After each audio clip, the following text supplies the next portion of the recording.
All right. Good to be here with you today for our after-class discussion on the mummified manuscripts of the Bible. I tell you what, I'm going through with a whole new focus on all the details of the case of Shapira's manuscript strips. And I've had little time for anything else. So for the next unforeseeable future, don't be surprised if we don't do different classes on various aspects of this case.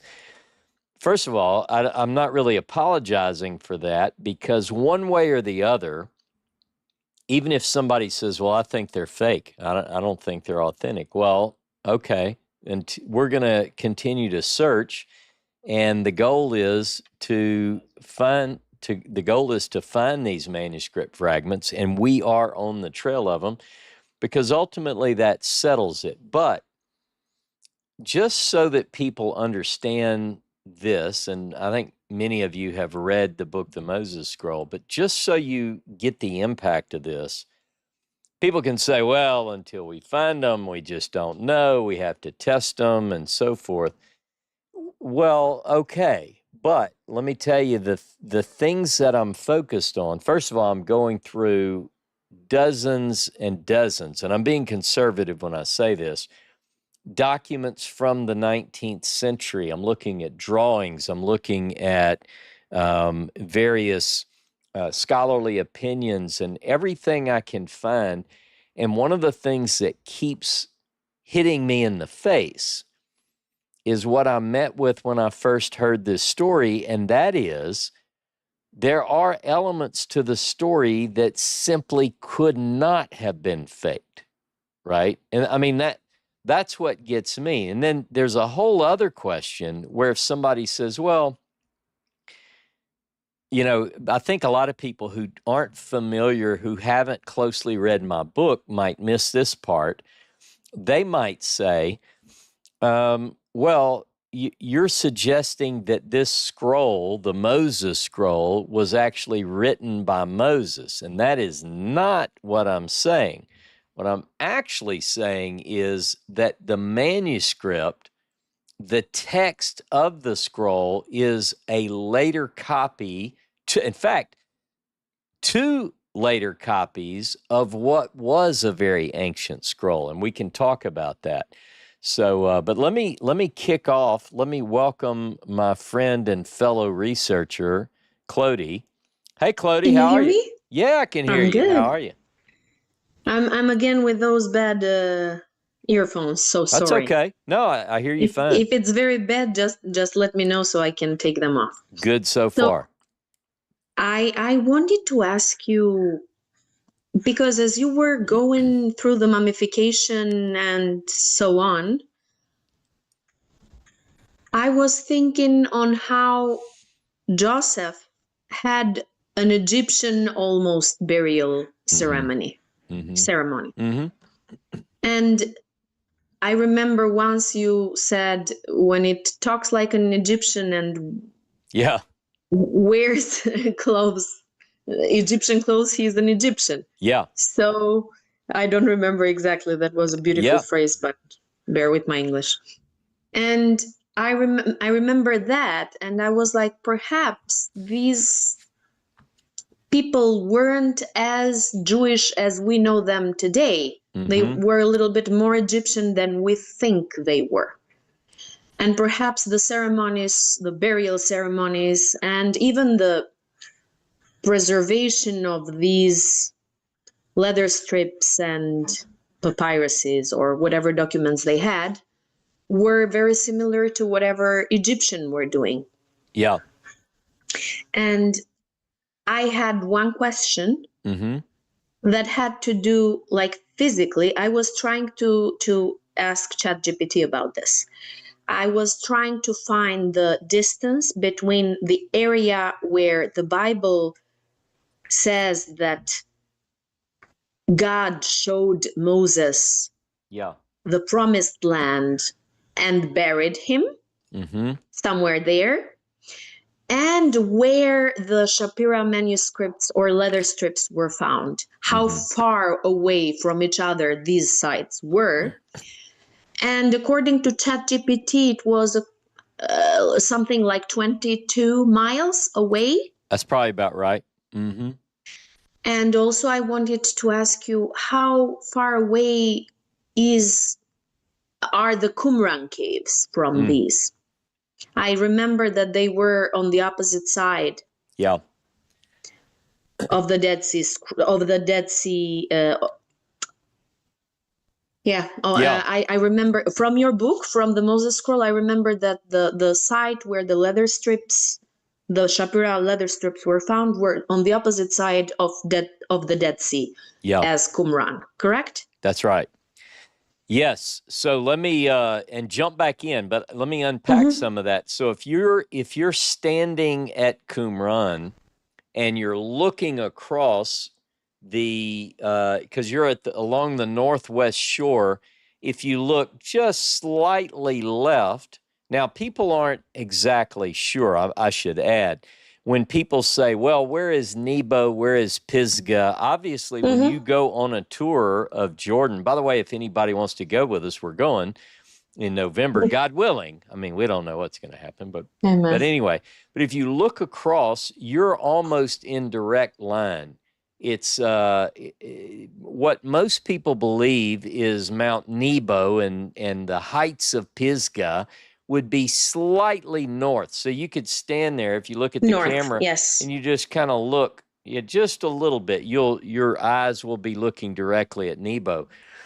Now, the interesting thing, and this is one of the things that I wish people understood, or I wish I had explained better about the text of the Moses Scroll, is that I believe that this manuscript is an early form, let's say, of the Torah of Moses, right? And so the text has clearly been updated by a later scribe. In fact, it represents two copies, and when Shapira and the other experts talked about it in the 19th century, they mentioned a piece of a third. Now, if you're going to replicate a document, somebody felt that this was a significant text.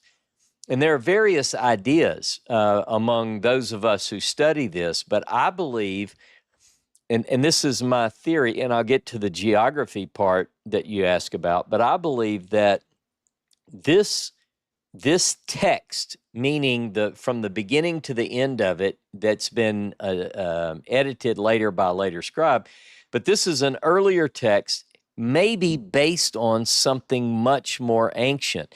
So the way I present it, and I think I'm right, the evidence leads me to believe that in the time of Jeremiah, the scroll was discovered of Moses, like the real scroll of Moses.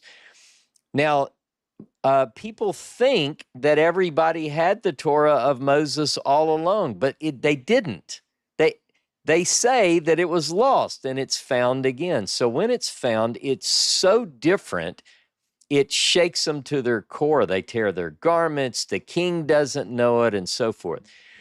Now, geographically and chronologically, this is at the end of the First Temple period. So when the Babylonians come, we have a text in 2nd Maccabees that says that Jeremiah took the law, and remember, it also says he has the Ark of the Covenant and various other things, and he goes across the Jordan to this region where Moses was buried. But we don't know where Moses was buried. It's in this region, and the indication is that he would have gone southward, ultimately putting this scroll somewhere and the Ark of the Covenant in a cave.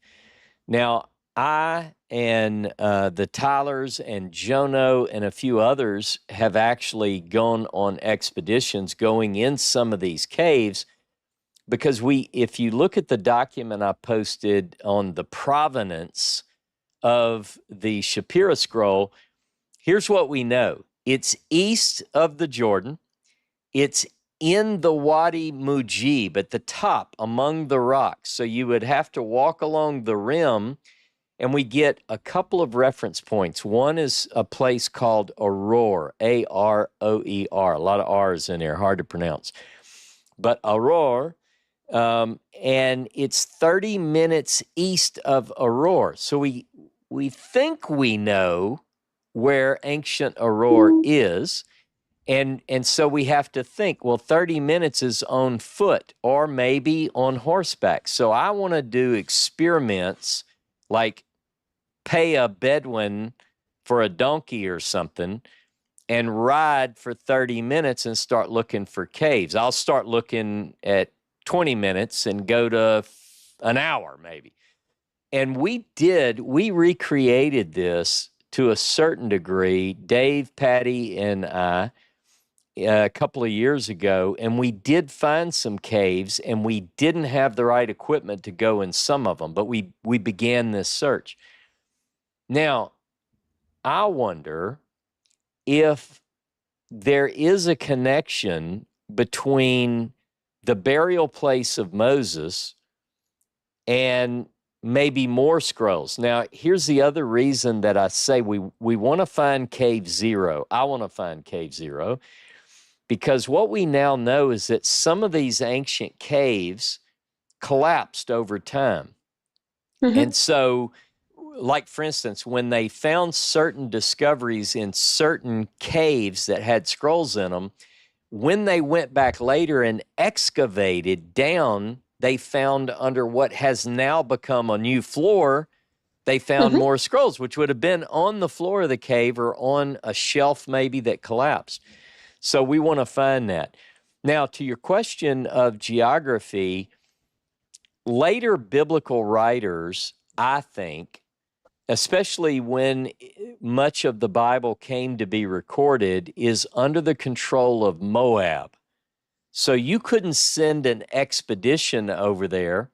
A lot of this stuff was passed on orally, so they don't know exactly, some of these locations. We get 2 chapters in Isaiah, 2 chapters in Jeremiah, which deal with the land of Moab, and they seem to know some geography, but we don't know how precise it was. It would be like off limits at certain times because the Moabites would kick your tail if you come over to their area.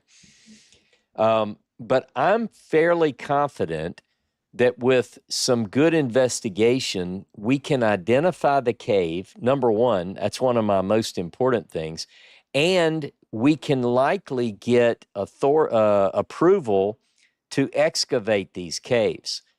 And so I'm currently working with, I have the ability to work closely with, and we're discussing, like Dr. Shimon Gibson and, James Tabor knows people, and various other scholars who've worked in that region.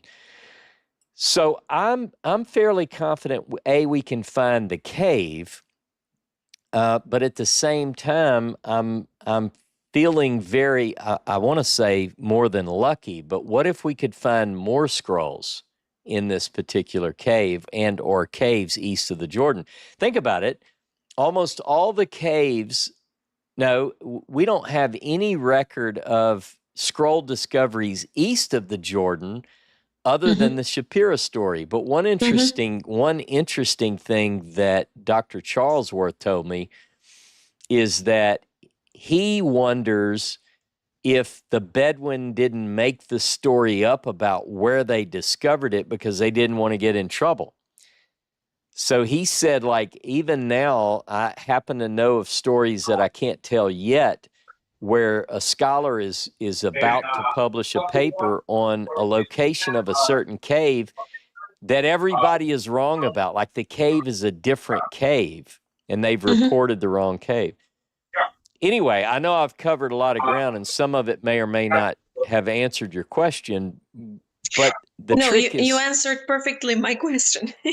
Yeah, so I think we've got to do more digging in these caves. And one thing that's funny, interesting, is that when I went to Jordan with the Tylers, and Jono has gone with us, and a friend of ours named Ron Vanderham, when we went on this cave expedition, at least one of them, we've been a few times, the Bedouin are very reluctant to talk about caves because there's still this legend, and it's probably true, that within these caves are buried treasure. So they don't want someone like me, a Westerner, as they would think, who comes from another land and goes and robs their land of treasure. So you can get them to talk, but you got to pay. Like when I went with Dave, we had to pay just random shepherds to take us to look at some of these caves. Because they're like, no caves around here. And you're like, come on, man, we saw caves the whole way. We have an Arabic, a Bedouin guide who helps us. So, but there's a lot of work to be done, though, Clody. We have to go in those caves. And I think, who knows? If there seems to be this legend that Moses is buried in that region, and I think it's true. I think we could even, I know this sounds crazy to some people, but we could find Moses's grave. I don't know how well, what did they leave a Moses, here lies Moses? I don't know if we could find that. But I can tell you this, if somebody laughs that off, we found a lot of famous graves, usually by accident. Who would have thought that we would find, the cave of, or the tomb of Herod, or, any King Tut, or any of these things. So I hope, and pray to be involved in some expeditions east of the Jordan. And at least that's my hope. Who knows? What if we found the ark? I don't think the ark, I know there are a lot of stories that the ark was found or exists somewhere. Yeah, I don't believe the stories that it's somewhere under the Temple Mount. I think those are stories that were made up, honestly. But I trust more this old text in Maccabees that said it was smuggled across east of the Jordan. I think that's where we're going to find it. And then what are we going to find? Are we going to find the little box that Moses made, mentioned in the Moses scroll, and in not only mentioned in the Moses scroll, but Deuteronomy chapter 10, which seems to be a simple box and not this big box with the golden idols on top of it. I don't think that's what we're going to find. I think it's going to be the earlier, the real one. I don't believe that we will find any box because it will have been decomposed. Maybe, except we actually have found pieces of wood. And I know this is crazy. This is crazy stuff. But if we have tablets which are written on stone, which disappear, by the way, after we don't hear, they're not in the second temple.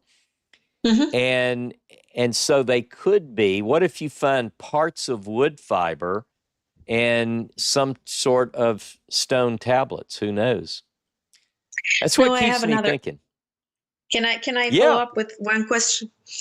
What about the two tribes that were outside? I remember it was Benjamin, and I think was half of one of the other tribes that remained Gad of and Israel. Manasseh. Yeah, Gad and Manasseh. Yeah. Okay, so are those the areas that we are talking about? Yes. Now, my imagination went a little bit wilder than you were trying to contain yourself. I was like, perhaps, who knows if they even found, if because you mentioned it, if they even found the remainings or some of the remains of one mummy. Yeah. Who knows who that mummy was, and who knows whose Sefer was the Shapira manuscript. So I was like, oh my God, can this be ultimate original or a copy of the original Yeah. story just for that burial ceremony. But you never know, you know. Yeah. Reality is much better than our imagination, so let's Well, go with that. one thing, you have Reuben and Gad and half Manasseh who stay on the east, and we know where certain at least according to the biblical writers, we know where certain priestly cities are east of the Jordan. This is a working hypothesis, but if they discovered the scroll that was written by Moses, the real one, and according to 2 Kings 22:23, 2 Chronicles 34:35, that's what this is. And so a lot of questions come up. Now, here's one thing we do know. The script of this scroll is a form of Paleo-Hebrew. And we believe that by the time this script became the script, it has changed since the time of Moses. So a lot of people, scholars would say, oh, Ross, you said this was the scroll of Moses, and it's because a lot of scholars don't read closely. So they think I'm saying that Moses wrote this. No, I think that it would have been written It's a copy. It's a copy. It's a later copy but what we know from Jeremiah is that the priest Hilkiah could read the text, so it must have been some form that they could read, right? Now, it would have been a slightly different text, and some might propose various things, but I'm trying to be ready by studying everything I can about the linguistic side and the earliest forms of Paleo and/or some sort of Canaanite script. And some people have asked, well, would the 10 Commandments, to your point about Egyptian, I'm an American. I say I'm an American. My family, if I trace it back far enough, and I'm kind of a mutt, I'm a mixture of all these different, but it's mainly from Northwest Europe, English, Irish, Scottish. But if I go there, and they talk to me, they're going to know immediately that I'm not from there, right? But I could say, no, my ancestors are from here. But because my family has lived here for hundreds of years now, just like the ancient Israelites, according to the biblical narrative, they would have been in the land of Egypt for, it depends on which text you read, but a couple of 400 hundred to years. 400 years. Yeah. Yes. So from the time that the Mayflower landed on the shores of the New World to now has been roughly the same amount of time. Exactly. And people whose families can trace back that far, if they went back to their native home, people would go, oh, you're American. You go, yeah, I'm American. So there's some of that. But anyway, the quest is, it's like everything is out on the table for me. And like I said when I introduced, I want to get back as close as I can to what was that original idea. So that's what we're looking for. So. Yep. Anything else, or you want to hang around? Okay. Thank you. All right. Come on back when you think of something. Oh, well. Hello, Sister Miriam. Shalom to all. How are you? Good. Great teaching. I couldn't take enough notes. Okay, I need a secretary. Yeah, I do all too. right. Yeah. Great. But, okay, I want this question. Okay. All right, the fragments were found and they left Germany Yep. in July of 1883 That's right.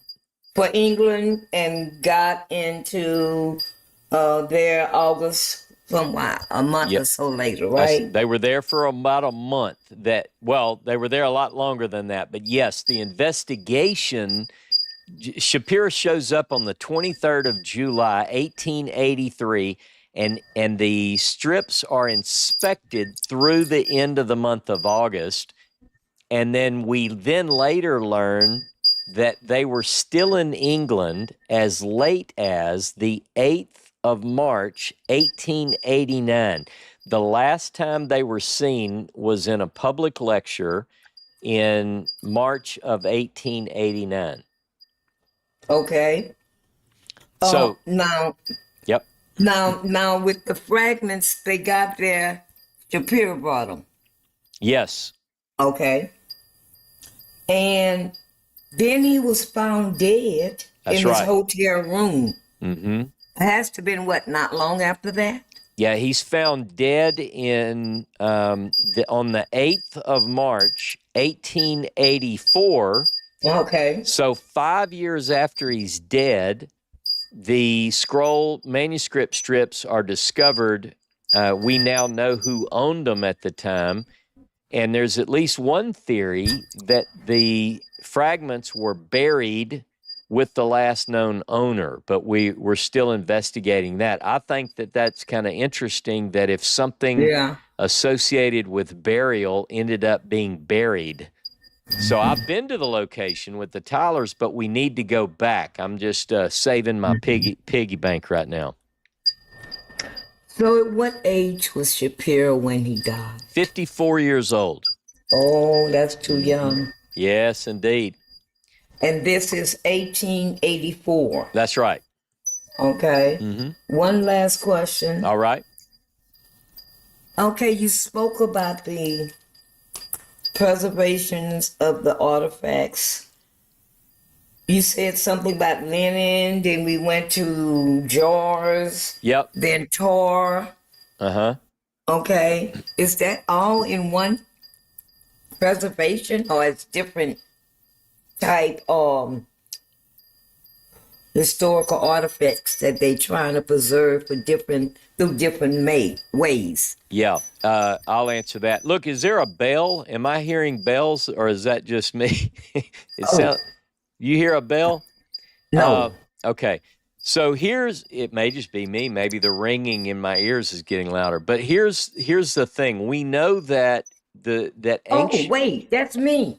Is it you? I'm sorry. That's all right. I have a chime over my head. I forget it's there. All right, I'm gonna let you. I'm sorry. That's all right. I mean, it's pretty. A common effect I use.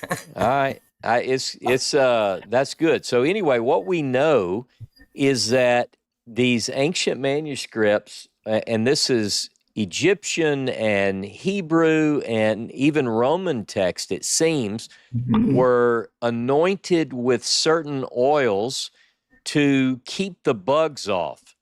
And sometimes we get the mention of cedar, sometimes we get the mention of citrus, but the idea, and I live in Louisiana and you live in Texas, so we know about dealing with bugs, and citron. Sometimes people burn various scents and so forth and use oils to keep bugs off. Well, these leather manuscripts had to be coated in order to preserve them. And we find common elements used. We find this bitumen or pitch or asphalt. Not only is it on the linen, so we think they took these scrolls, they wrapped them in linen, they dipped them in hot asphalt, which would then dry, and then that would preserve them. So we find traces over time, imagine thousands of years, a couple of thousand years. The ravages of time eat this away, and sometimes maybe insects or whatever.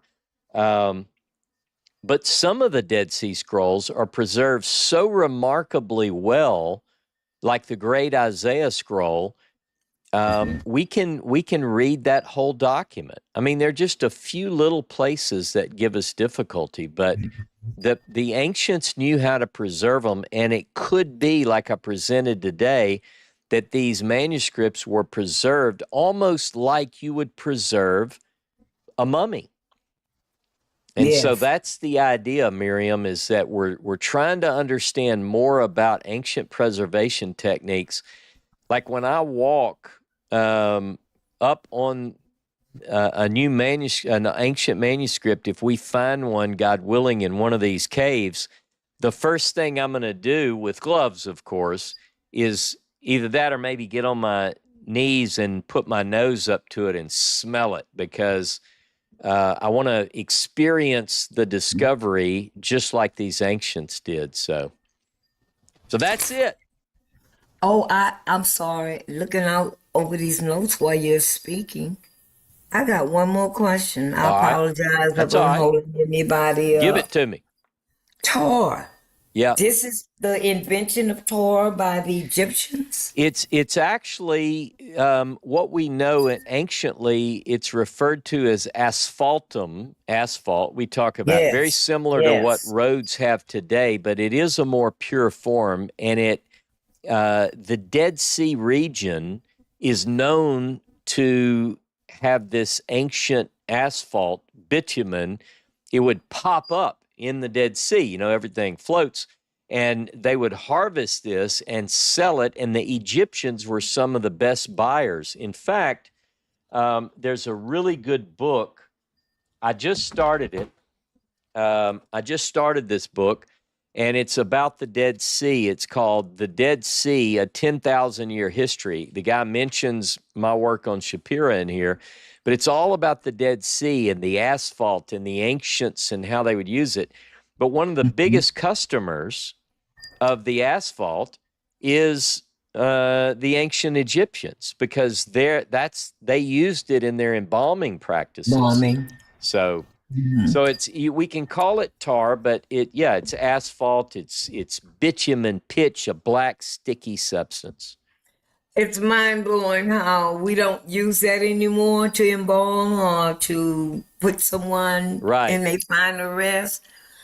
And yet, how does the body disintegrate? Yeah. I mean, it's supposed to go back to the ground. That's right. Well, and some people don't use those embalming practices. Jewish people, for the most part, their custom is you wrap the body and you put it in, and it does. It ashes to ashes, dust to dust. Yes. So the ancient Egyptians were all about preserving these bodies, though. So it makes one wonder, how was Moses' final interment? You know, it's just a question. We know, as Clody brought up, that Joseph is embalmed.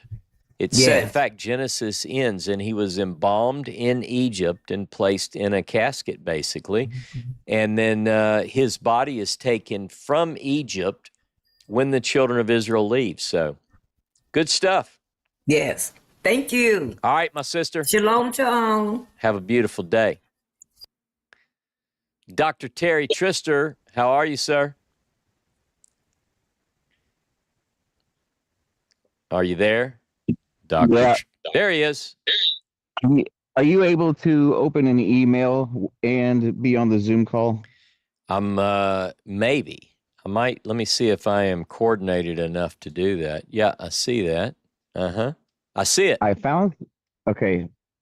So whenever you said something about stank, that reminded me, there was an ossuary found on the Mount of Olives, Mount of Offense, and they said that that the ossuary stank. And then I remembered them saying ossuaries, and they blamed it on the bones. Well, the person that wrote the book said in 2010 said ancient bones do not stink. This ossuary was found. This tomb was found early in 1873. Okay. And it was found by. Have you ever heard of the archaeologist Thomas Chaplin? Yes. I don't know anything about him. Do you know anything about him? Yes, absolutely. I run across his name. You're talking about the 19th century Chaplin? Right. Yeah. Mm-hmm. So he found this tomb.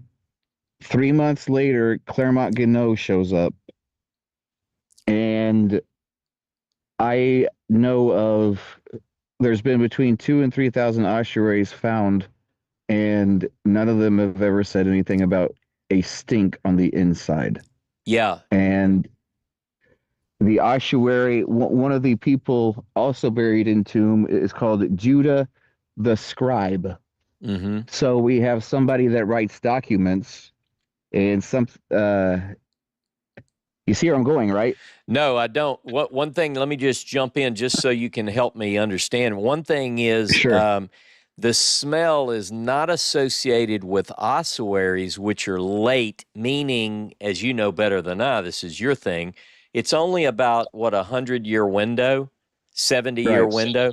So what we're talking about would be something which is actually gone through the embalming process, which is totally different than the ossuary. But help me understand the connection, because I'm and by the way, I'm looking at this email. I'd love this, if this is part of your book, then I definitely, I mean, all the people that I know, Barclay and Claremont Gano, and then the modern scholars, Shimon Gibson and Joan Taylor. Man, this looks like a fascinating book.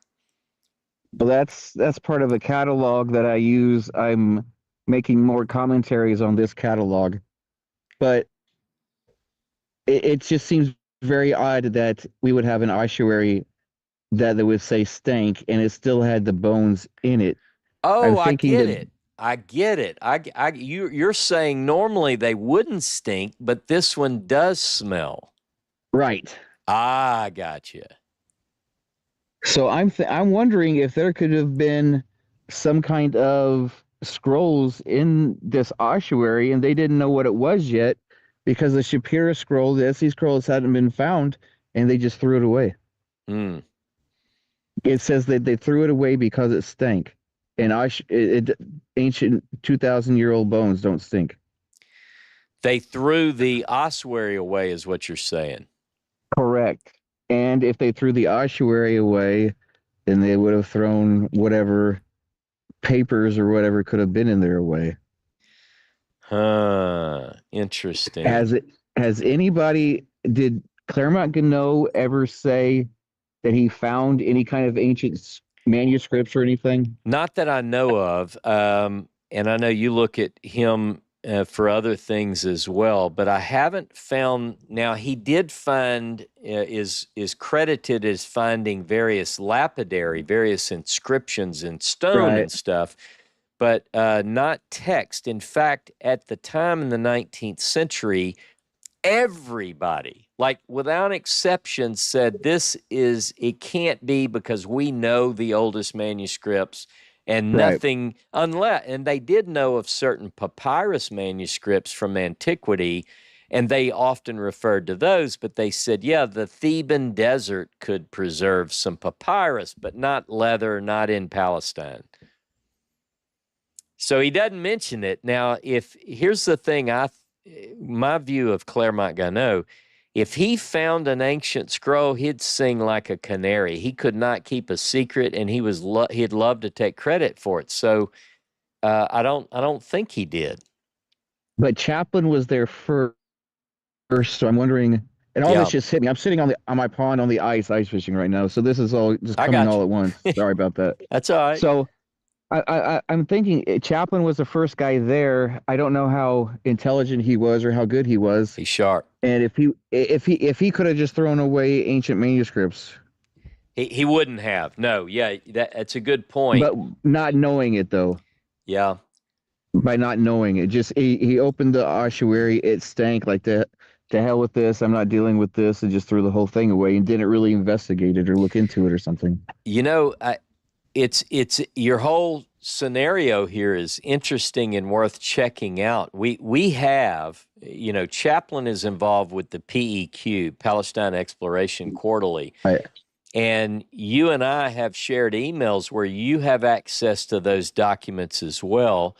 And then the woman who runs the PEF now is a woman by the name of Felicity Cobbing. And she would be happy to go through her system electronically if she's got any information.